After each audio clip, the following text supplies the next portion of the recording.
이 역사와 경제를 둘러싼 한일 갈등이 격화되고 있는 가운데 일본이 한국을 화이트리스트에서 제외하자 문재인 한국 대통령은 북한과의 경협을 통한 이른바 평화 경제로 일본을 따라잡을 것이라고 강조했습니다.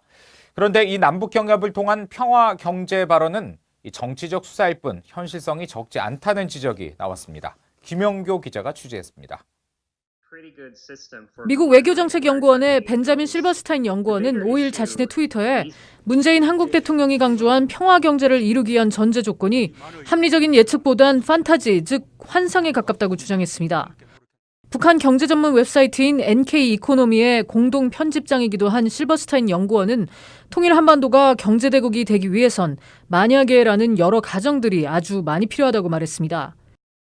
에이단 포스터 카터 영국 리즈대 명예교수도 트위터에서 정치적으로나 경제적으로나 이렇게 잘못된 견해는 있을 수 없다면서 같은 민주주의 국가인 일본을 버리고 주적이자 경제를 스스로 멸망시킨 나라를 떠안겠다는 뜻이냐며 비판했습니다. 미국 중앙정보국 CIA의 북한 분석관을 지낸 브루스 클링너 헤리티지 재단 선임 연구원은 북한과 관계를 개선시키는 데 관심을 두고 있는 문 대통령의 의지가 이번 평화경제 체제 제안에 반영된 것이라고 분석하기도 했습니다.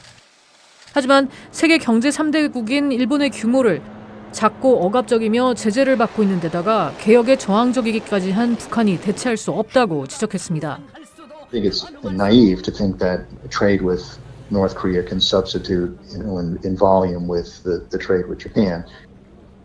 북한은 국제사회가 경제 제재를 하게 된 원인인 핵 문제를 해결하기 위해 어떠한 진전도 보이지 않았지만 문 대통령은 그동안에도 북한에 대한 제재를 없애거나 줄여야 한다고 언급했다는 겁니다.